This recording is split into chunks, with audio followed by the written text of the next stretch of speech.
kami tahu apa yang datang dari manusia sifatnya sementara, tapi apa yang datang daripada Allah sifatnya kekal. Berkati siapapun yang hadir.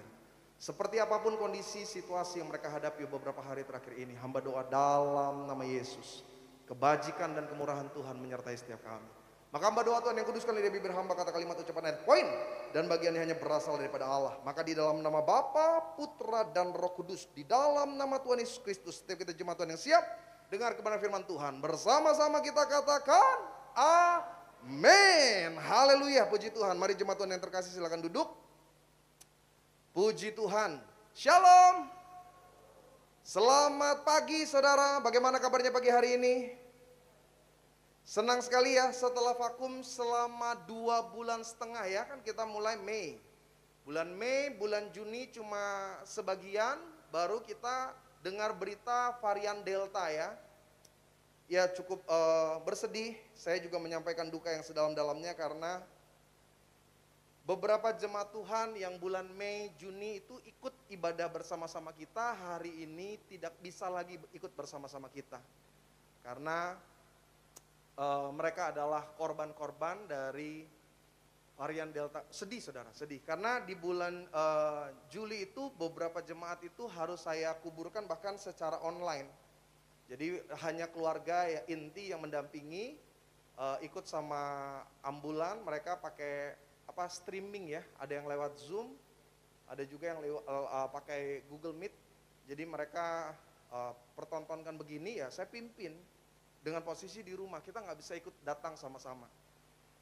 Sangat menyedihkan. Ada lagi jemaat kita sudah lewat masa-masa kritis, tapi karena over vitamin, jadi saudara yang minum multivitamin juga harus hati-hati, karena over, yang diserang itu ginjal kita. Jadi selesai COVID, almarhum ini, ginjalnya mungkin terlalu banyak dipus obat multivitamin, usia tidak mencukupi. Jadi maksudnya sudah lemah gitu. Akhirnya aduh sedih saya. Yang paling sedih dari keseluruhan, saya harus menguburkan anak usia 12 tahun. Itu sepanjang streaming tuh hampir saya nggak dengar apa-apa lagi selain orang tuanya berteriak-berteriak terus. Jadi memang COVID ini real, nyata. Karena tadinya mereka ada di tengah-tengah kita 2 bulan yang lalu. Tapi hari ini mereka sudah ada di rumah Bapa di sorga. Saya selalu doa supaya keluarga yang ditinggalkan tetap diberikan keikhlasan, diberikan kekuatan, karena memang tidak mudah kehilangan orang yang dicintai pada masa-masa seperti ini. Puji Tuhan. Saudara sehat semua? Yang gak sehat pintunya dari situ. Karena sekarang beda. Dulu orang tuh gak sehat cari ke gereja. Sekarang orang sakit dulu carinya gereja.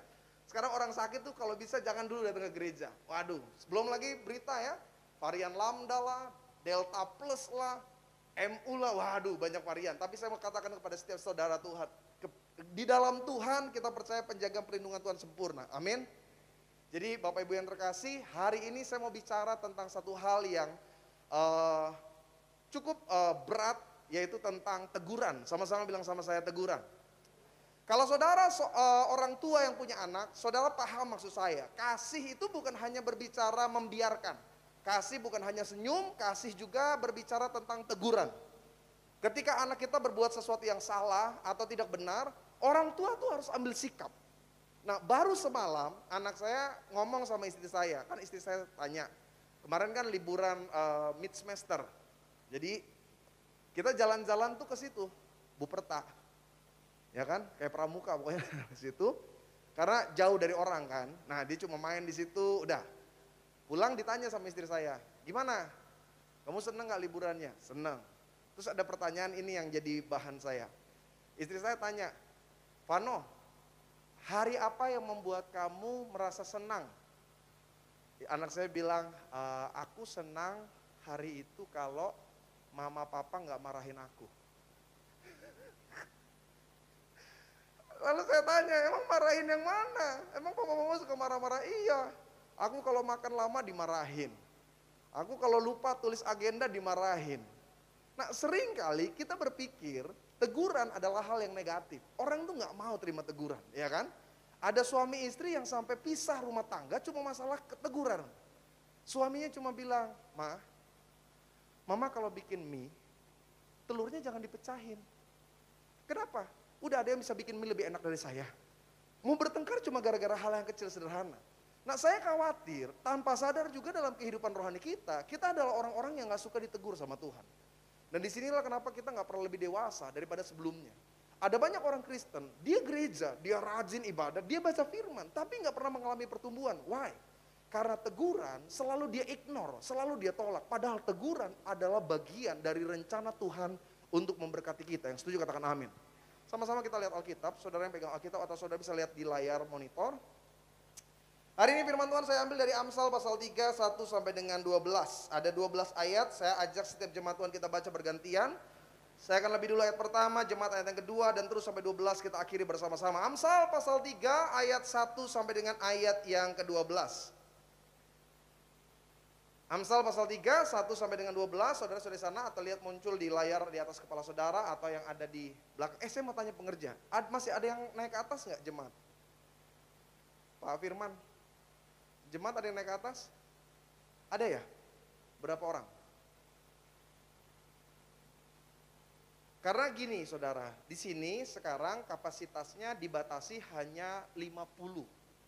Walaupun sebenarnya saya lebihin. Jadi total ada 60. Di aplikasi Peduli Lindungi itu harusnya cuma 50. Saya sediakan lebih 10 supaya kalau ada yang tiba-tiba datang tidak daftar, mereka langsung datang tetap saya sediakan. Saya udah bilang sama pengerja kita nggak punya hak untuk menolak jemaat Tuhan yang mau datang ke rumah Tuhan, apalagi udah nyampe di depan pintu gereja. Tapi saya sekali lagi menghimbau, memang untuk saat ini yang diminta dari Kementerian Kesehatan sebisa mungkin jemaat yang hadir yang sudah melakukan vaksinasi yang kedua. Kenapa? Karena tingkat resikonya bisa lebih rendah.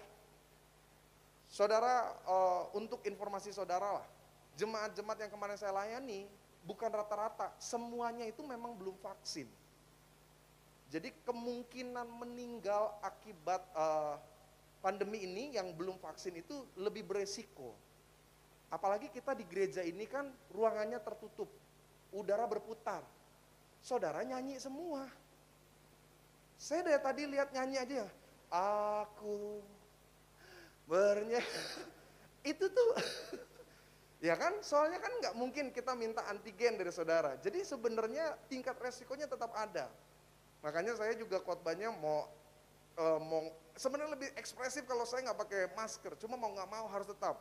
Nah resikonya kalau pakai masker tuh oksigen kurang, agak sedikit lemot. Jadi antara ngomong sama kepala nggak nyambung. Jadi saya berharap Bapak Ibu yang terkasih tetap dalam kondisi yang baik. Nah, saya minta maaf sebesar-besarnya, bukan nggak mau. Ada beberapa jemaat harus saya katakan maaf sebesar-besarnya karena mereka baru vaksin yang pertama. Pak, tapi kami rindu, gimana caranya? Nah untuk saat ini memang masih disediakan online. Pak, tapi di gereja lain boleh kok. Yang penting dia prokes. Kita nggak bisa sama-samain saudara. Setiap gereja punya kebijakan masing-masing. Saya pun memperjuangkan. Saya selalu sampaikan, Pak, ini ada sekian orang ingin tetap masuk. Pak Gembala cuma bilang, ya kalau nanti sakit semua buat apa ya Bi? Lebih baik kita tetap jagalah, sebisa mungkin kita jaga. Kira-kira seperti itu. Jadi kalau Bapak Ibu masih vaksin yang pertama, mungkin ya kalau sekarang datang ya silakan duduk. Tapi kalau misalkan next, kita menghimbau untuk sementara mungkin online sampai saudara dapat vaksin yang kedua. Tapi saya pakai Astra pendeta, disuruh 3 bulan lagi. Ya tunggu Tuhan Yesus datang lah baru saudara ibadah ya. Jadi memang kendalanya itu. Oke, Amsal pasal 3 ayat pertama, hai anakku janganlah engkau melupakan ajaranku dan biarlah hatimu, perhatikan, dan biarlah hatimu memelihara perintahku. Ayat 2 jemaat, 1, 2 ya. Karena panjang umur apa? Serta janganlah kiranya kasih dan setia meninggalkan engkau. Kalungkanlah itu pada lehermu, tuliskanlah itu pada loh hatimu. Ayat 4 apa? Dan perhatikan, percayalah kepada Tuhan dengan segenap hatimu dan jangan bersandar pada pengertianmu sendiri. Ayat yang ke-6, akuilah dia, maka apa? Amin. Janganlah engkau menganggap dirimu sendiri bijak, tetapi takutlah akan Tuhan dan jauhilah kejahatan. Ayat 8.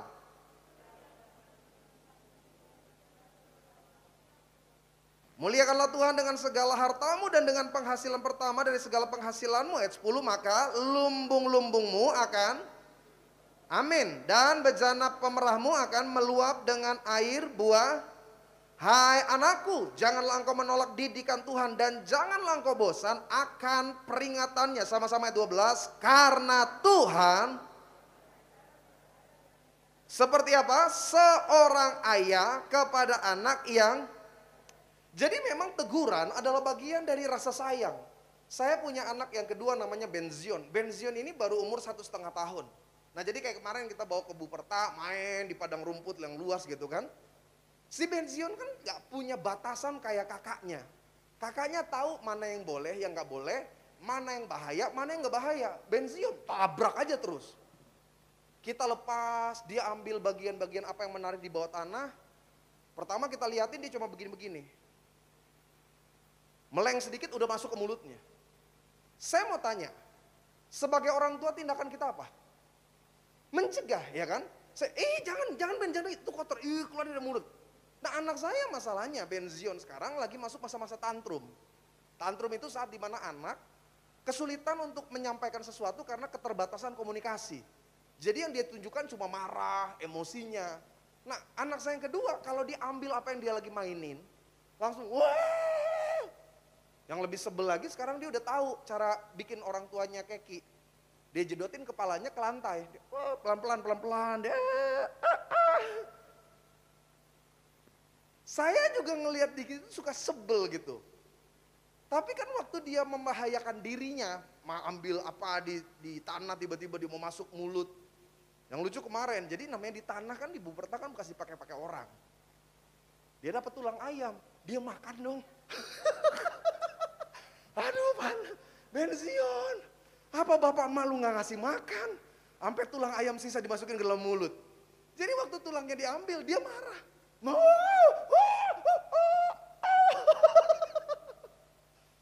Apakah karena saya sayang sama anak saya, lalu saya membiarkan? Udah jangan, dia nanti marah. Udah, kau suka makanlah nak, makanlah tulang-tulangan itu. Kalau saya orang tua yang penuh dengan keterbatasan saja tahu bagaimana bersikap atas kesalahan dan kecerobohan anak saya, apalagi Tuhan. Makanya ayat 12 dikatakan dengan sangat jelas, Tuhan akan bersikap seperti ayah kepada anaknya. Bahkan dipakai kata lanjutan, anak yang disayanginya. Saya mau tanya kepada setiap jemaat Tuhan, siapa yang merasa engkau anak kesayangannya Tuhan? Gak apa-apa, angkat tangan aja pura-pura walaupun kayaknya enggak di pendeta. Tapi betul, kalau Tuhan sayang saudara dan saudara percaya Tuhan sayang sama saudara, dalam hidup ini ada masa-masa di mana Tuhan tegur. Kenapa? Karena teguran adalah bagian dari kedewasaan. Ketika anak saya bertambah usia, lalu dia nggak bisa mengikuti sebagaimana seharusnya. Contoh, disuruh bangun pagi karena udah mau sekolah, dia nggak mau. Kita tegur. Bahkan terkadang teguran kami yang tadinya cuma pakai mulut, sometimes kita mesti pakai tangan. Kenapa mesti pakai tangan pendeta? Saudara pelajari nggak? Ada sebuah perubahan generasi setelah angkatan 90. Anak-anak angkatan 70, 80, 90 ke belakang lah pokoknya. Kita ini terdidik dengan kepekaan yang kuat sama orang tua kita. Anak-anak angkatan 70, 80 itu kalau orang tuanya suruh stop nggak pakai mulut. Pakai mata. Kita lagi main, papa udah gini. Itu telepati kita nyambung ya kan. Papa cuma lihat nggak ngomong, tapi di kepala kita udah ada kata-katanya dia. Entar sampai rumah, papa hajar sama kamu. Berhenti nggak? Iya kan enggak. Saudara coba ingat nggak masa-masa itu ya kan? Kita dulu waktu kecil, orang tua cukup begini. Udah ngerti dia. Saya dulu kalau papa saya tuh bersuil, siul. Ini gara-gara oksigen kurang ya. Bersiul. Jadi kan kita dulu suka main ke rumah tetangga. Kalau papa saya manggil, itu papa saya nggak perlu Yebi, Vina, enggak. Dia cukup ke garasi terus gini. Nggak ada udara deh. Wih, kita buru-buru, papa suruh pulang. Zaman sekarang, anak-anak Orang tuanya udah batuk. Anak-anak bilang apa? Bengek pak. Nggak ngerti dia. Vano itu kalau kita lirik gitu. Vano. Apa? Apa? Aku nggak ngerti pak. Pengen kita, aduh. Makanya kenapa saya kalau pelayanan atau perubahan jemaat gak pernah ajak anak saya ya kan. Namanya anak-anak kan sering kali lupa diri. Nah kalau lagi ibadah, saya lagi pimpin doa atau lagi baca firman, anak saya kan suka tiba-tiba ngelantur lah, tiba-tiba ngambil kue lah, tiba-tiba ngomong apalah. Saya bilang, Pano udah senyum, senyum dengan penuh kasih. Pano, dia juga balas dengan senyum. Iya, nggak ngerti. Darah orang tuanya udah di sini nih. Tapi betul, generasi zaman sekarang itu tidak terbentuk dengan kepekaan akan teguran. Sampai sini saudara paham nggak maksud saya? Anak zaman sekarang tuh sulit ditegur. Bahkan kalau ditegur, dia lebih galak dari kita. Jangan gitu dong nak, kamu kan gini. Apa? Kenapa mama bang? Oh, zaman papa saya udah digantung. Berani ngomong kayak begitu. Nah, masalahnya bukan cuma kepada generasi yang ada saat ini, tapi generasi-generasi rohani juga seperti itu. Kita nih seringkali menjadi orang Kristen yang lemah, bukan karena Tuhan gak menyertai saudara, bukan karena kurangnya pemahaman firman yang ada, tapi karena teguran-teguran yang Tuhan berikan, kita gak peka gitu. Dan jeleknya adalah gerakan-gerakan karismatik, menganggap kesialan, keadaan yang buruk, sakit itu sebagai pekerjaannya setan. Pokoknya kalau susah kita menganggap, oh ini setan nih, sakit ini setan nih. Setan sampai bilang, gue gak ngapa-ngapain, bener gue gak ngapa-ngapain. Kan generasi sekarang nih gerakan-gerakan gampang aja, pokoknya susah, persoalan pergumulan langsung nih cari pelepasan. Oh pokoknya ntar minyak urapan aja. Padahal kalau dia mau lebih peka, kalau kita mau lebih rasa gitu, sometimes Tuhan bicara loh sama kita. Melalui tantangan, kesulitan, air mata, kesakitan, hal-hal yang buruk. Bukan karena Tuhan lalai, bukan karena Tuhan nggak ngerti keadaan saudara. Tapi Tuhan mau lebih sadar, ayo kembali kepadaku. Kita nih makhluk di mana kalau belum mentok, kalau belum kejedot gitu, nggak bisa datang atau nggak bisa dengar suara Tuhan. Makanya kita bilang apa? Celakalah hai kamu orang-orang kaya. Karena seringkali mereka bisa mencari cara, solusi dengan caranya mereka sendiri. Padahal dalam hidup ini ada persoalan-persoalan yang nggak bisa diselesaikan dengan keuangan kita. Ada persoalan yang nggak bisa diselesaikan dengan kepintaran kita atau dengan koneksi kita. Tapi ketika kita memanggil nama Yesus, di situ ada pemulihan, berkat dan mujizat bagi setiap kita. Karena itu apa sih pentingnya kita mengenal teguran Allah? Ada beberapa hal saudara perhatikan. Saya mau ajak kita sama-sama buka Alkitab. Wahyu pasal 3 ayat 19. Wahyu pasal yang ketiga, ayat yang ke-19 dan ayat yang ke-20. Ada dua ayat, perhatikan. Barang siapa ku kasihi, ia ku tegur dan ku hajar. Sebab itu apa katanya? Relakanlah hatimu dan lihat, aku berdiri di muka pintu dan mengetuk. Jikalau ada orang yang mendengar suaraku dan membukakan pintu, perhatikan ya, ini kuncinya. Nah seringkali kita hanya berhenti sampai di ayat 19. Padahal ayat 20 lebih jelas lagi. Tuhan bilang, aku berdiri di depan muka pintu dan mengetuk. Jikalau ada orang yang mendengar suaraku dan membukakan pintu, aku akan masuk. Makanya ada satu gambar terkenal. Gak tahu tim media boleh cari nggak di Google lah. Gambar Yesus mengetuk pintu. Ada satu hal yang menarik dari gambar yang terkenal tersebut. Dulu gambarnya ada di mana-mana, ada di Gramedia, ada di banyak tempat lah. Gak bisa muncul. Kalau bisa boleh tampilin. Nah yang menarik dari gambar tersebut adalah waktu Yesus mengetuk pintu, pintunya itu nggak ada handle-nya di depan. Pintunya tuh nggak ada grendel-nya untuk dibuka dari depan. Satu-satunya cara masuk adalah ketika orang yang di dalam membuka kuncinya, membuka slotnya. Baru orang dari luar bisa masuk. Nah Yesus tuh pribadi yang nggak memaksa. Yesus tuh pribadi yang tidak mengancam untuk bisa masuk ke dalam hati saya dan hati saudara. Cuma tinggal saudara peka atau nggak peka aja. Ada orang bilang begini, pendeta, kayaknya Tuhan marah sama saya. Tuhan izinin hancur sekarang usaha saya. Kenapa Tuhan buat itu? Pak, Bu, dengar baik ya. Buat Tuhan memulihkan keadaan saudara itu sangat amat gampang sekali. Waktu Tuhan izinkan engkau rugi, kehilangan, engkau ditipu, engkau mengalami kebangkrutan, buat Tuhan mengembalikan lipat kali ganda itu gampang. Alkitab katakan, karena kekayaan datangnya dari Tuhan, sia-sialah orang yang mencarinya. Tapi pertanyaannya, di balik keadaan itu ada nggak kepekaan dan kesadaran kita? Makanya Alkitab katakan apa? Kalau aku mengetuk pintu, lalu engkau membukanya. Yesus katakan, aku akan masuk mendapatnya dan aku akan makan, bicara berkat, makan bersama-sama dengan dia dan ia bersama-sama apa? Dengan aku. Jadi yang pertama, bagaimana respon kita ketika kita mendapat teguran? Yang pertama ketika kita bertobat, sama-sama bilang sama saya bertobat. Teguran Tuhan itu datang dalam berbagai hal. Kepada saya dan kepada saudara itu berbeda-beda. Teguran Tuhan bisa datang maybe melalui yang paling gampang sakit maybe. Teguran Tuhan bisa datang melalui keadaan-keadaan yang dimana rencana kita nggak berhasil. Teguran Tuhan bisa datang dengan cara kondisi dan keadaan yang tadinya baik tiba-tiba memburuk. Disinilah titik dimana engkau memutuskan.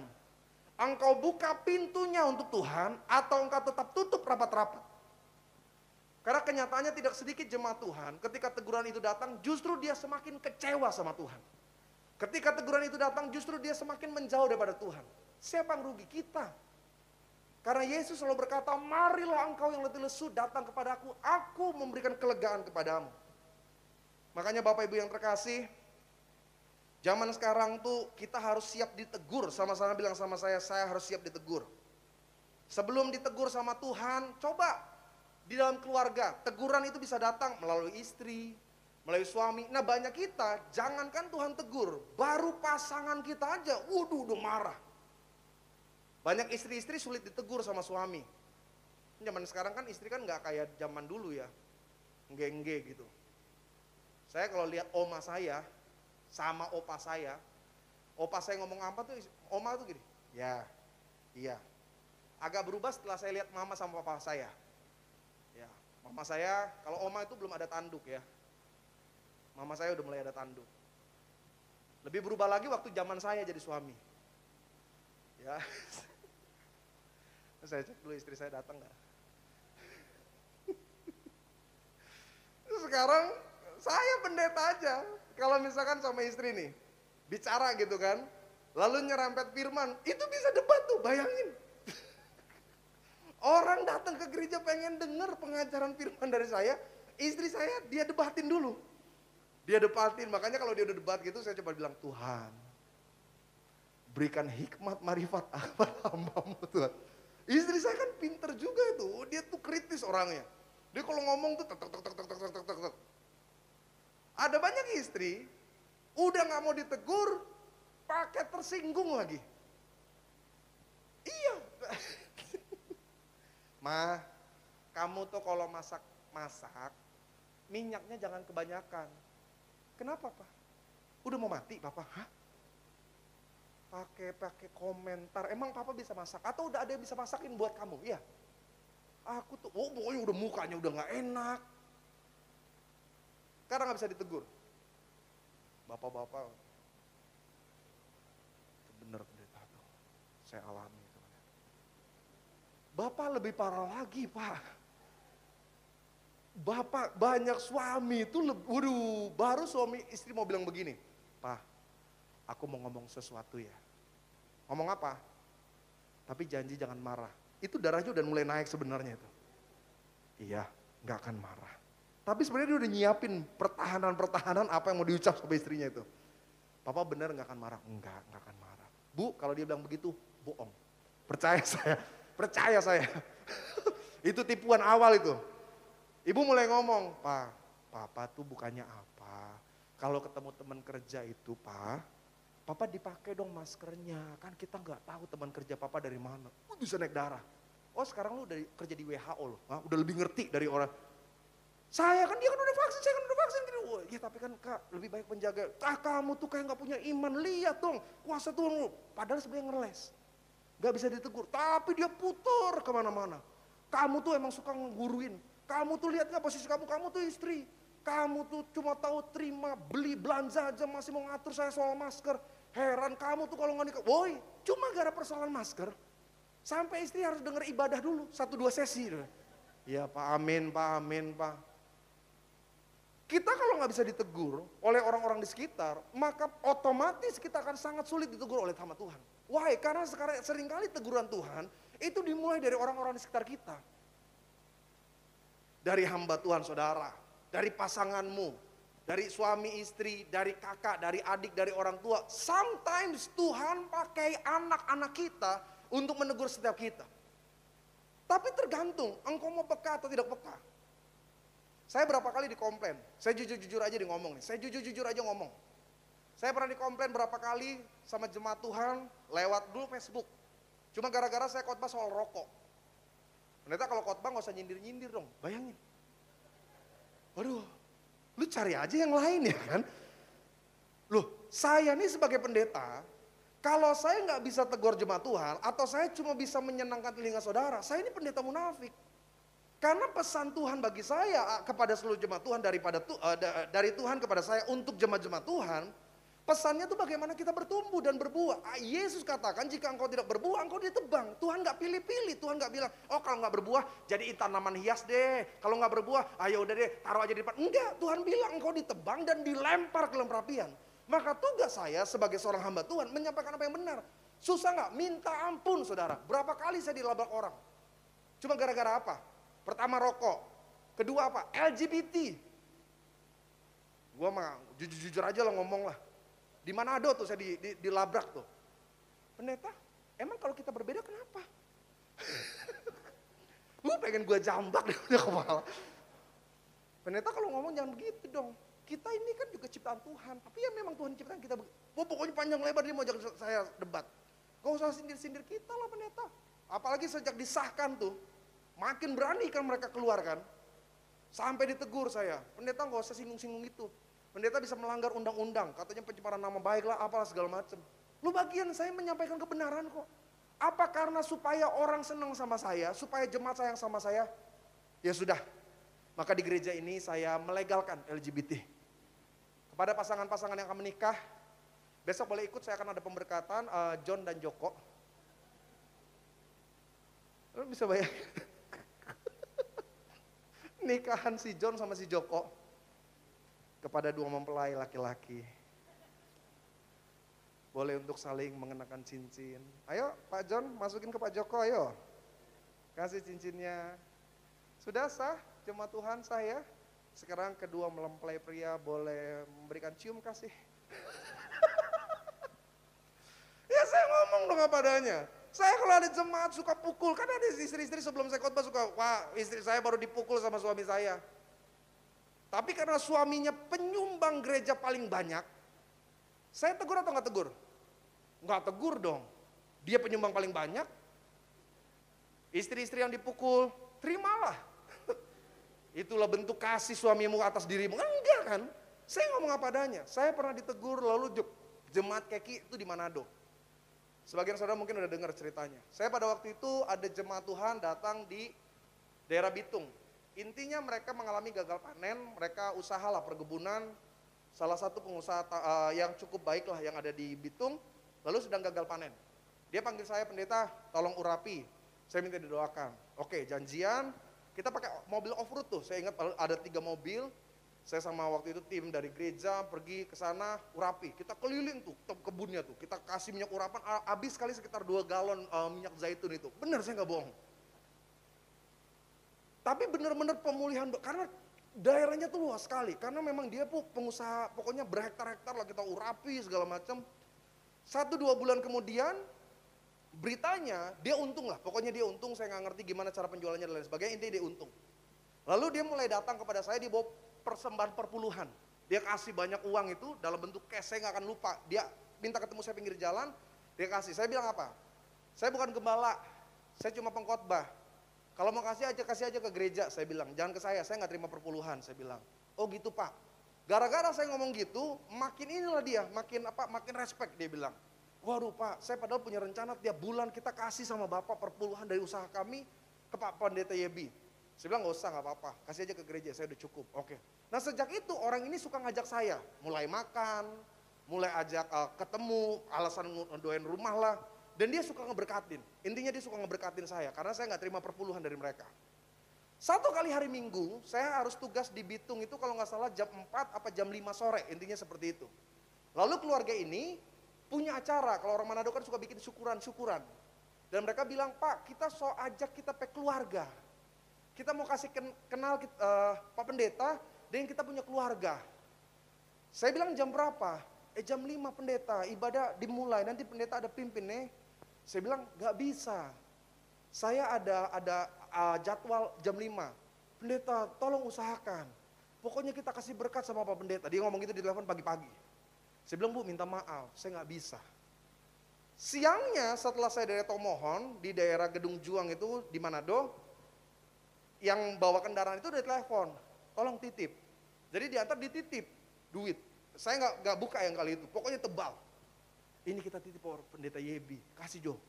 Supaya Pak Pendeta Yesus bisa datang jam 5. Ya saya tetap nggak datang. Orang saya punya tugas jadwal kok di gereja. Saya kan juga punya tanggung jawab dan prioritas. Dia telepon, gimana Pak Pendeta? Semua dekat ini, Jaampa. Datang nih, kita orang semua tunggu. Saya bilang nggak bisa Bu, bener. Nanti digantikan sama rekan yang lain aja. Aduh Pak Pendeta Yebi, kita kok sok kasih? Lebih banyak dari gereja ada kasih. Mulai darah saya yang tadinya di leher, mulai di telinga. Saya bilang ketemuan dulu, saya ke rumahnya. Ke rumahnya, saya bilang, saya tegur. Saya bilang, Bu nggak boleh kayak begini. Ibu bisa ngeberkatin pendeta, tapi ibu nggak bisa beli pendeta. Pendeta ya begini-gini, kita kok nggak ada masuk begini. Saya balikin itu. Tebel itu, saya balikin. Walaupun hati menangis, saya balikin. Nih ibu, nggak usah, nggak, saya nggak mau ada. Ibu nggak boleh kayak gitu, ibu boleh punya acara, saya kehormatan datang, tapi jangan sampai ganggu jadwal ibadah kalau hari Minggu. Kan saya ada tugas dan tanggung jawab. Gak boleh Bu kayak gitu. Tapi kan kita ada maksud baik begini, kita pakai keluarga sudah datang begini. Gak terima dia. Ujung-ujungnya apa? Gak pernah gereja lagi.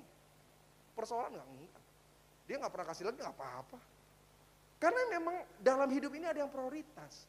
Mana yang benar, mana yang tidak benar, mana yang berkenan di hadapan Tuhan, mana yang tidak. Nah kita kan kebanyakan manusia, cuma karena gak enak dan karena kasih gak berani negur gitu. Udah deh jangan ditegur. Gak enak nanti tersinggung. Udah deh gak usah dibicarain. Nanti jadi salah paham lagi. Padahal teguran itu mendidik. Sama-sama bilang sama saya butuh ditegur.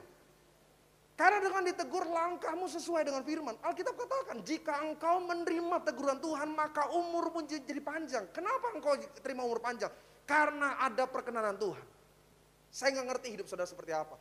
Saya gak tahu bagaimana engkau menjalani dan melangkahi setiap harinya. Tapi coba koreksi deh hari-hari ini. Kalau Tuhan izinkan sesuatu, ada something, coba lebih peka dan tanya Tuhan apa dan kenapa. Makanya Mazmur Daud bilang apa? Ajar kami Tuhan menghitung hari-hari. Tujuannya supaya apa?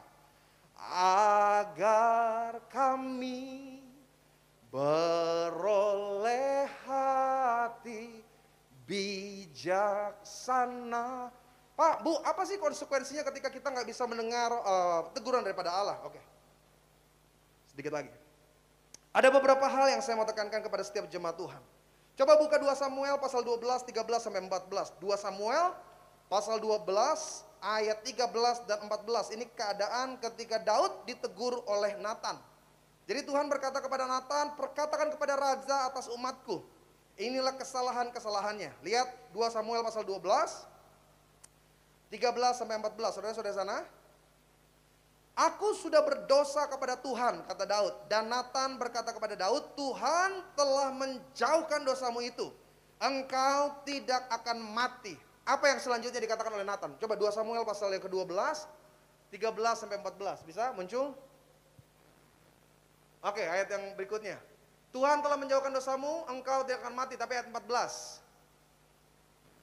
Walaupun demikian, karena engkau dengan perbuatan ini telah sangat menista Tuhan. Apa katanya? Kalau istri yang ngomong sama bapak, bapak masih bisa lawan Pak. Bu, kalau suami yang ngomong sama ibu, ibu masih bisa ngelawan. Kalau yang ngomong orang tua kita, masih kita bisa ignore. Kalau hamba Tuhan yang ngomong, saudara masih bisa pindah gereja. Tapi kalau Tuhan yang sudah berperkara sama saudara, mau lari ke ujung bumi manapun, tetap Tuhan kejar. Dan konsekuensinya sesuatu yang gak bisa engkau batalkan. Ini sudah dikatakan oleh Nathan. Dan apa yang terjadi? Ketika Daud lahir, anaknya mati. Alkitab bilang apa? 7 hari 7 malam dia berpuasa, dia sujud di depan bait suci. Dia di kemah suci, belum ada bait suci. Dia sujud di kemah suci dan bilang, Tuhan, ampuni aku. Every day, seorang Raja Daud, seorang pahlawan, dia taruh debu di atas kepalanya, tanda berkabung. Dia katakan, Tuhan, tolong aku. Tuhan, lepaskanlah jerat ini. Tuhan, dengarlah seruanku. Tapi anaknya tetap mati. Karena kalau Tuhan yang udah berperkara, Tuhan udah pakai orang-orang di sekitar, saudara gak mau dengar. Tuhan udah pakai orang-orang di sekitar untuk tegur saudara, saudara masih kepala batu. Dengar baik nih Pak, dengar baik nih. Alkitab dalam Mazmur tadi katakan apa? Jangan engkau menganggap dirimu bijak. Tapi hikmat datang daripada Allah. Saya banyak ketemu dengan jemaat Tuhan. Saya harus melihat konsekuensi atas ketidakpekaan mereka dalam teguran Tuhan. Ada jemaat Tuhan di Jakarta, saya kenal betul. Karena mereka salah satu jemaat yang cukup setia, saya ketemu di daerah Kebun Jeruk lah intinya. Istrinya udah bilang sama saya, Pak, suami saya ini terikat dengan perjinahan. Kita udah ribut berkali-kali masalah orang ketiga. Pergaulannya itu buruk, jadi mereka tinggal di Mangga Besar, tapi gerejanya di Kebun Jeruk, intinya seperti itulah. Ketemu saya, ya saya ngomong apa adanya, Pak. Dilepas ya Pak, dilawan Pak. Ayo Pak, lebih dekatkan diri sama Tuhan. Saya sampai kasih tahu Pak, harus begini. Tapi ya udah, nasi sudah jadi bubur. Terakhir benar-benar sakit HIV. Kita datang sampai hancur. Saya nggak tahu ya efek dari HIV itu sungguh luar biasa gitu. Jadi kakinya tuh jadi kayak apa, lembek air. Menangis. Setiap Rabu malam saya datang. Itu waktu itu saya masih kuliah. Setiap Rabu malam saya datang. Setiap kita datang dia pasti lagi, Tuhan. Setiap Rabu malam. Dia berteriak, dia nangis, dia katakan, Tuhan ampuni aku. Mati. Gak peka. Dari awal udah dikasih tahu baik-baik. Karena memang ada banyak manusia tunggu kejedot dulu baru mau sadar gitu. Tapi ini yang saya mau tekan kepada setiap jemaat Tuhan. Kalau Tuhan yang sudah berperkara, kuncinya cuma satu, pertobatan. Ada jemaat Tuhan, anaknya harus jadi korban, maaf ya, ODGJ, itu di Depok kejadiannya. Karena ternyata, jadi anaknya ini tadinya sekolah, Nomensen, Sumatera. Dipulangkan karena anaknya tiba-tiba maaf ya, ODGJ. Jadi sebenarnya bukan ODGJ sih. Kalau saudara ngerti ilmu okultisme, kan kita terdiri dari trikotomi. Tubuh, jiwa, roh. Tubuh dan rohnya masih ada, yang hilang jiwanya. Jadi kayak linglung, padahal anaknya cantik. Di Depok tuh kejadiannya. Selidik demi selidik kan kita udah doa apa segala macem. Pantesan setiap kita ngedoain bapaknya tuh nangisnya minta ampun. Setelah kita korek ternyata bapaknya main okultisme. Jadi kirim-kiriman santet lah, kirim-kiriman teluh. Bayangin. Sampai anaknya harus jadi korban. Ada jemaat Tuhan. Saking gak bisa berhenti selingkuh sampai miskin kere. Saudara, saya pakai istilah dua itu. Miskin aja udah kurang, kere aja udah kurang, miskin kere campur. Plus ganda, varian terbaru lah pokoknya. Miskin kere. Cuma karena apa? Selingkuh. Saya gak bohong. Gak mau bertobat, gak mau denger perkataan orang di sekitar. Dia paksa habis semuanya apa yang dia punya. Ini buat bapak-bapak khusus, ibu-ibu denger-denger aja. Ini sungguh kejadian nyata, Surabaya. Saya kalau cerita tuh gak ada yang bohong, nyata semua ceritanya. Supaya bisa dipertanggungjawabkan di hadapan Tuhan. Ada istri, dia kalau ngomong selalu bisik-bisik sama saya. Padahal datang sama suaminya, Surabaya, orang Chinese. Setiap doa, suaminya terima minyak. Istri suka, Pak, doain. Dulu kan masih bisa dekat-dekat. Sekarang sejak corona gak ada. Kita sini. Dulu masih bisa bisik-bisik ya. Pak, saya suka ditempeleng sama istri saya. Saya gak tegur langsung, saya dari firman. Saya lihat mereka datang, saya bicara. Ayo Pak, jadi suami lebih mengasihi, kontrol emosi. Supaya ketika engkau marah, cukup marah. Jangan ada keanarkian, pokoknya saya juga bawa dalam bentuk bercanda dan sebagainya. Enggak paham-paham juga. Stroke. Bener stroke. Tadinya nampar, udah gak bisa. Dulu kan, apa kamu, prak. Setelah stroke, kalau datang ke gereja sama istrinya. Bapak mau didoain sembuh? Mau Pak, mau. Istrinya, jangan dah. Jangan. Oh, kalau sembuh repot gue. Tapi betul, Pak, Bu, ini pesan Tuhan bagi saya dan saudara. Coba deh, tilik hati kita deh. Tuhan, apa sih yang Tuhan mau ubah dari saya? Kalau hari ini saudara alami keadaan-keadaan yang tidak baik, coba tanya. Karena memang keadaan tidak baik bisa berbagai faktor. Tuhan sedang uji, Tuhan sedang tuntun kita untuk lebih dewasa, Tuhan ingin menyatakan kuasa dan mujizatnya. But sometimes, Tuhan lagi tegur nih. Sejauh mana engkau bisa lebih peka. Saudara ingat cerita saya, jemaat Tuhan yang Manado? Yang dia stroke, masih muda 24 tahun waktu itu saya ketemu, sekarang mungkin udah sekitar hampir 30 tahun. Belum nikah-nikah, saya lihat di Facebooknya. Dia, tapi sampai sekarang masih jadi pelayan Tuhan. Stroke yang pertama, orang tuanya udah bilang, orang tuanya dari Gemim. Ayo nak, bertobat. Jangan jadi preman-preman kayak begini. Oke apa? Kita kok suka begini? Kita mau begati, suka-suka kita. Kita minta lahir dengan anaknya. Mau tusuk orang dia jatuh, stroke yang pertama. Dia menangis, Tuhan ampuni, sembuh dari stroke. Tapi dia buat lagi. Yang kedua di tempat tidur. Dia mau bangun, dia udah gak bisa lagi bergerak, stroke yang kedua. Padahal masih muda, badannya kurus, bingung orang, kenapa dia stroke? Dia menangis sepanjang hari di tempat tidur, Tuhan tolong, Tuhan tolong, Tuhan tolong. Tuhan penuh dengan kasih, Tuhan ampuni dan Tuhan pulihkan dari sakitnya. Tapi manusia lebih bodoh dari seekor keledai. Dia buat lagi kehidupan yang jahat. Dan stroke yang ketiga tidak pernah sembuh sampai hari ini. Tapi karena stroke-nya, hari ini dia jadi seorang yang bertobat. Dia rajin beribadah. Di tempat di mana dia bergereja, dari sesi 1 sampai sesi paling akhir dia selalu ada. Ibadah tengah minggu dari Senin sampai Sabtu dia selalu ikut. Minimal dengan stroke-nya dia bisa dekat sama Tuhan. Tapi pertanyaannya buat setiap kita, Pak, Bu, apa harus sampai stroke dulu baru engkau mau sungguh-sungguh sama Tuhan? Apa harus sampai hancur dulu usaha, bisnis, keuangan, baru mau cari Yesus?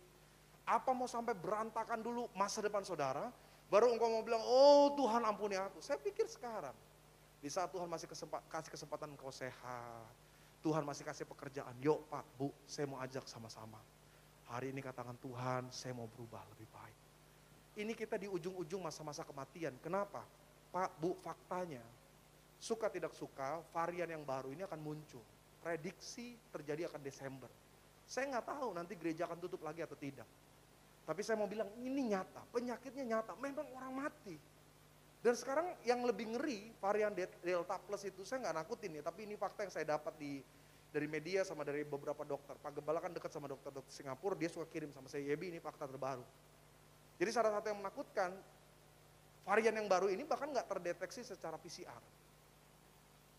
Jadi mau di PCR, bukan antigen lagi ya, di PCR pun nggak terdeteksi. Dan gejalanya ya cuma itu, pegel, sakit kepala, nyeri di dada, kalau nggak segera di ronsen, sulit untuk membedakan dengan penyakit umum. Dampak kematiannya ya begitu. Pokoknya saturasi oksigen habis, aduh sedih. Salah satu jemaat yang ada di sini yang saya cerita, dia ikut di sini. Jam 2 siang, masih video call. Sehat ya Om? Pasti ya, diberkati sembuh. Amin, pasti aku sembuh dalam nama Yesus. Jam 2 siang. Jam 4 sore lewat. Kalau saudara nggak keburu bertobat, kalau saudara nggak buru-buru balik kepada kebenaran Tuhan, yang jemput nanti mungkin tetap Tuhan Yesus. Tapi Tuhan Yesus berkata, inilah hambaku yang jahat. Masuklah ke dalam tempat di mana kegelapan dan gertak gigi selalu ada.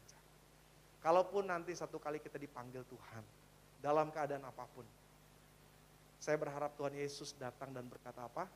Inilah hambaku yang masuklah dalam kebahagiaan Tuhan. Saudara percaya masuk surga? Amin. Lirik kanan kirinya, saya masuk surga, bilang sama dia. Lirik aja, nggak usah tepuk, nggak usah, jangan, takutnya tangan saudara kotor. Bilang aja, saya masuk surga. Udah? Bilang lagi sama sebelahnya, itu kalau hidup lu bener, bilang. Hidup nggak bener, pede banget masuk surga. Paling pinggir-pinggir. Tapi ini pesan bagi setiap saudara pada sesi yang pertama ini, sama-sama kita belajar untuk lebih peka apa yang menjadi teguran Tuhan. Kita beri kemuliaan bagi Allah kita, haleluya. Saya minta maaf waktunya sudah habis. Saya undang worship leader, singer, pemain musik boleh maju ke depan. Hari ini firman Tuhan bagi saya dan saudara adalah berkat di dalam teguran. Sesungguhnya Tuhan ingin membuat kita lebih baik lagi. Tuhan sudah pakai orang-orang di sekitar kita untuk mengalami perubahan. Tapi kalau saudara nggak peka, terkadang harus Tuhan sendiri yang datang dalam hidup saudara berperkara atas hidupmu. Supaya kita lebih peka. Pak, mau minta kunci.